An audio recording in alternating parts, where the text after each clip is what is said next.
Timnas Indonesia bidik target seri lawan Jepang dan menang atas Arab Saudi. Kali ini, satu kesempatan di area kotak penalti, Yordi Amat harus berhati-hati tadi. Tidak memberikan foul, ini dia aksi dari hadangan Yordi Amat dengan dua tangan tadi. Indonesia, keputusan sudah dibuat dan penalti ya. Peluang bagi Samurai belum meraih. Jepang ketar-ketir sampai minta laga kontra Timnas Indonesia diundur. Media Jepang bilang kalau alasan Federasi Sepak Bola Jepang ternyata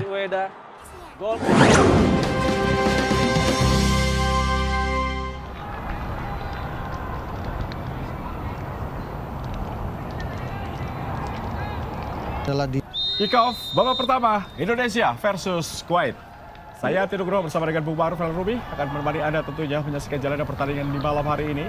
Mana Indonesia menggunakan jersey berwarna putih-putih, sedangkan lawannya Kuwait menggunakan jersey berwarna biru-biru. Dan ini merupakan pertandingan pertama pemirsa. Pertandingan kedua akan dilangsungkan nanti di tanggal 25. Indonesia akan menghadapi Kepulauan Mariana Utara. Timnas Indonesia U17 hampir bernasib seperti seniornya yang dirugikan wasit Timur Tengah saat hadapi Bahrain. Oh, bola sebagai pemimpin yang akan membawa Indonesia coba berbicara. Ya, starting line up untuk Indonesia di bawah asuhan Sintayong kita lihat. Tuh, dan pertandingan akan segera dimulai. Kita doakan pertandingan akan berjalan baik untuk Indonesia menghadapi Arab Saudi di laga grup C untuk campaign di ronde ketiga menuju Piala Dunia 2026. Dan Indonesia have to start again. They've got 3 points. So there is still a chance of third best. Media Vietnam yakin Timnas Indonesia kalah dari Jepang. Silahkan turunkan puluhan pemain naturalisasi. Update untuk Kevin Dix kan udah diserahin nih.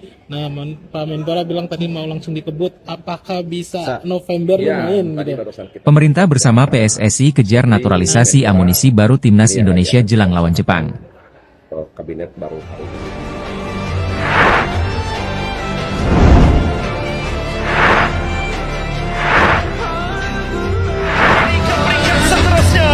Pertama kalinya dalam sejarah Timnas Indonesia.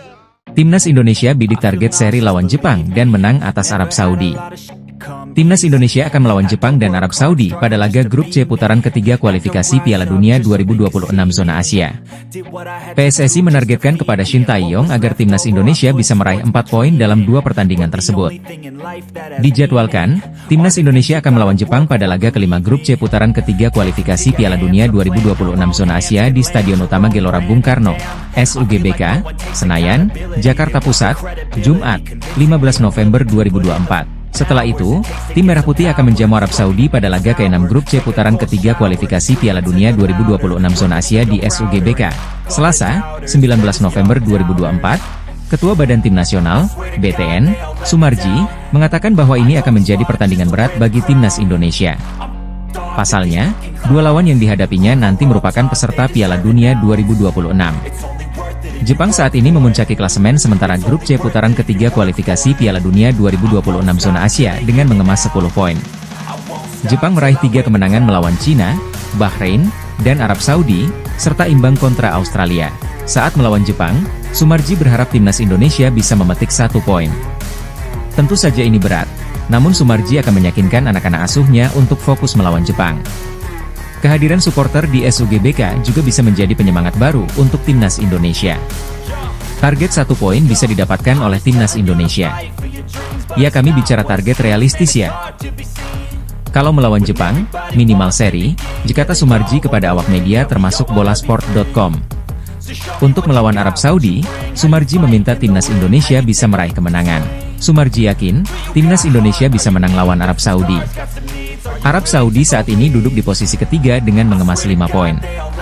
Pada leg pertama di kandang Arab Saudi, Timnas Jepang ketar-ketir sampai minta laga kontra Timnas Indonesia diundur. Media Jepang bilang kalau alasan Federasi Sepak Bola Jepang ternyata. Anggota Exco PSSI, Arya Sinulinga, menyatakan bahwa PSSI menerima permintaan Federasi Sepak Bola Jepang, JFA, untuk mengundurkan jadwal laga Timnas Indonesia melawan Jepang dalam kualifikasi Piala Dunia 2026. Permintaan tersebut diajukan JFA agar laga yang rencananya digelar pada 14 November 2024 di Stadion Gelora Bung Karno, GBK, Jakarta, dapat dimundurkan 1 hari menjadi 15 November 2024. Jepang disebut memiliki alasan teknis terkait persiapan dan pemulihan tim sebelum menghadapi pertandingan melawan Indonesia. Arya mengonfirmasi bahwa PSSI menyetujui permintaan itu demi mendukung kenyamanan tim tamu, terutama karena Indonesia bertindak sebagai tuan rumah pada 2 laga kandang di bulan November. Indonesia ingin menjaga reputasi sebagai tuan rumah yang baik dengan memenuhi permintaan tersebut, apalagi timnas Indonesia sendiri akan berlaga di kandang secara beruntun. Sebagai informasi, timnas Indonesia akan melakoni 2 pertandingan kandang pada bulan November, yaitu melawan Jepang pada 15 November dan Arab Saudi pada 19 November 2024. 2 laga ini sangat krusial bagi Indonesia dalam upaya meraih poin dan memperbaiki posisi di grup C. Berdasarkan keterangan dari Arya, keputusan untuk mengundurkan pertandingan melawan Jepang diakini tidak terlalu berdampak pada persiapan tim Indonesia, karena kedua laga tersebut tetap dilaksanakan di GBK. Dalam perjalanan kualifikasi Piala Dunia 2026, skuad Garuda, yang diasuh oleh Shin Tae-yong, berusaha meraih kemenangan pertamanya setelah mengantongi 3 kali hasil imbang dan 1 kekalahan dari 4 laga sebelumnya. Dengan target mengumpulkan minimal 4 poin dari 2 laga ini, yaitu melawan Jepang dan Arab Saudi, timnas Indonesia diharapkan mampu tampil solid demi menjaga asa lolos ke tahap berikutnya. Sementara itu, menurut informasi dari laporan Japan Times, keputusan Jepang mengajukan permintaan pengunduran jadwal disebabkan oleh keperluan waktu pemulihan dan persiapan yang lebih optimal sebelum menghadapi Indonesia.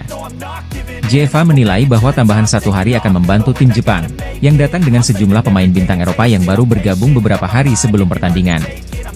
Hal ini membuat pihak Jepang merasa perlu waktu lebih untuk memastikan kesiapan tim menghadapi laga penting melawan Indonesia. Langkah ini juga menjadi bagian dari strategi Jepang untuk mengamankan posisi teratas di grup dan menghindari kemungkinan kehilangan poin. Dengan persiapan yang lebih matang dan strategi Shin Tae-yong yang difokuskan pada pola serangan efektif, Indonesia diharapkan dapat menunjukkan performa solid. Target untuk meraih minimal 4 poin dari 2 laga kandang ini menjadi tugas yang menantang bagi skuad Garuda, yang saat ini mengincar hasil positif guna memperbaiki posisi di klasemen grup.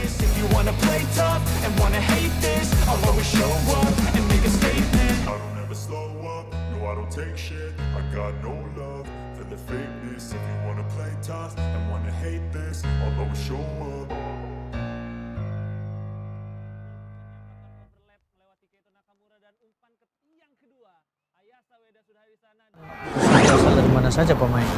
Ya, Fabio Aska berak ke dalam kali ini arahkan bola kepada sahabat kualifikasi Piala Asia Under 17.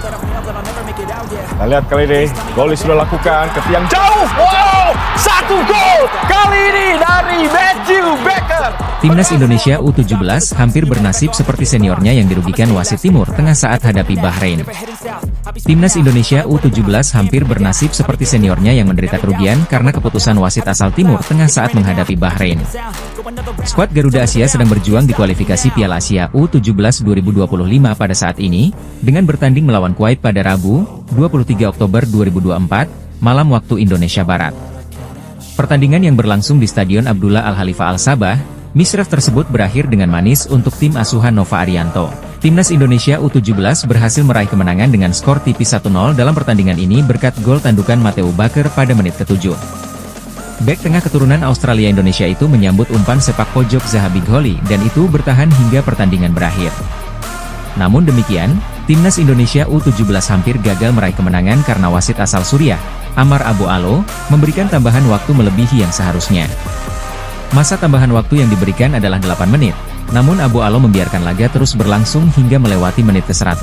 Kuwait gencar melancarkan serangan hingga menit-menit terakhir, dengan adanya peluang emas ketika bola melintas di mulut gawang Dava Al-Ghasemi.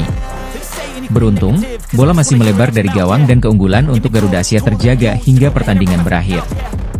Masih segar dalam ingatan supporter Timnas Indonesia ketika wasit membiarkan laga melebihi waktu yang seharusnya ketika skuad Garuda unggul. Hal itu terjadi pada laga kontra Bahrain pada 10 Oktober 2024 lalu, ketika keunggulan 2-1 dan 3 poin penuh buyar di depan mata. Bahrain mencetak gol pada menit ke-90 lewat 9 menit ketika masa injury time yang diberikan adalah 6 menit. Laga pun berakhir 2-2 dan berakhir dengan kericuhan hingga berlanjut ke media sosial akibat keputusan kontroversial wasit asal Oman, Ahmed Al-Kaf. Beruntungnya, Timnas Indonesia U17 tidak mengalami hal yang sama dan kemenangan 1-0 berhasil dipertahankan. Pada laga berikutnya, Garuda Asia akan menghadapi Kepulauan Mariana Utara pada Jumat, 25 Oktober 2024 mendatang. Dari mana saja pemain? Ya, Fabio Aska bergerak ke dalam, kali ini arahkan bola kepada tahap kualifikasi Piala Asia Under 17. Kita lihat kali ini, Goli sudah lakukan ke tiang jauh. Wow, 1 gol kali ini dari Matthew Baker berhasil membobol gawang Kuwait melalui sebuah heading yang berhasil membobol gawang Ahmad Al-Samad. Garuda Muda unggul 1-0 di menit ke-7. Penempatan posisi yang sangat baik yang dilakukan oleh Matthew Baker, memanfaatkan situasi tendangan dari sudut dan kemudian mengarah tepat pada Matthew, ditanduk juga tepat ke dalam gawang dan gagal diantisipasi oleh penjaga gawang dari Kuwait. Zinedine Zidane akhirnya sampaikan kabar baik buat timnas Indonesia. Zinedine Zidane akhirnya menyampaikan keputusan tentang rumor akan menjadi pelatih Arab Saudi untuk menghadapi Australia dan timnas Indonesia. Dalam beberapa hari terakhir, nama Zidane memang diisukan akan menggantikan Roberto Mancini di skuad berjuluk Green Falcons itu. Media Italia, Corriere della Sera, melaporkan bahwa Zidane menjadi target nomor 1 untuk menjadi pelatih timnas Arab Saudi. Federasi Sepak Bola Arab Saudi, Saudi Arabian Football Federation (SAF) disebutkan sudah menyetujui Zidane sebagai pelatih baru timnasnya. Bahkan, SAF juga sudah menyiapkan pesangon kepada Mancini sejak kualifikasi Piala Dunia 2026 zona Asia. Di tangan Mancini, Arab Saudi hanya mampu meraih 5 poin dari 4 pertandingan, dengan rincian 1 kali menang, 1 kali kalah, dan 2 kali imbang. Salah satu hasil imbang itu terjadi saat menjamu timnas Indonesia di Jeddah pada 5 September lalu dengan skor 1-1. Fans Arab Saudi sangat kecewa pada hasil kontra Indonesia itu. Dengan peringkat 56 dunia, Arab Saudi seharusnya menang atas tim ranking FIFA 129. Begitu pula dengan hasil 0-0 saat menjamu Bahrain, fansnya sangat marah. Pria yang akrab dengan sapaan Zizou itu sempat ditawari melatih Amerika Serikat setelah Piala Dunia 2022 berakhir pada awal 2023, tetapi dia menolaknya. Namun, sumber yang dekat dengan Christophe Dugarry, sahabat Zidane, menyatakan bahwa hampir tak ada peluang bagi mantan bintang Prancis itu untuk menjadi pelatih Arab Saudi. Dalam siaran di RMC Sport, Dugarry mengungkapkan bahwa Zidane lebih tertarik dan masih bermimpi untuk menggantikan Didier Deschamps di timnas Prancis. Dia tidak akan pergi, dia tidak akan pernah pergi. Jika dia akan mengambil pekerjaan itu pelatih Arab Saudi, jika ada media yang menyebarkan rumor, apakah saya harus mengonfirmasi, menginformasikan, dan mengatakan saya tidak bisa, jelas Zidane kepada Dugarry. Dugarry menambahkan, Zidane masih merasa nyaman dengan statusnya saat ini dan tetap menunggu panggilan Federasi Sepak Bola Prancis. Seperti selalu dijelaskan kepada orang-orang terdekatnya, mantan playmaker Juventus dan Bordeaux itu tak akan pergi begitu saja dan lebih memilih untuk tetap bebas dibandingkan menerima peran yang hanya setengah menggairahkannya. Oleh karena itu, Arab Saudi secara pasti dapat mengakhiri bujuk rayunya untuk mendapatkan Zidane. Nama lain yang sempat mencuat sebagai pengganti Mancini adalah sosok lama Hervé Renard. Pelatih asal Prancis berusia 56 tahun itu pernah melatih Arab Saudi pada 2019 hingga 2023 sebelum digantikan Mancini. Batalnya Zidane melatih Arab Saudi bisa bermakna kabar baik bagi timnas Indonesia. Pasalnya, Arab Saudi kini sangat membutuhkan sosok besar yang bisa membangkitkan semangat mereka di putaran ketiga kualifikasi Piala Dunia 2026 zona Asia.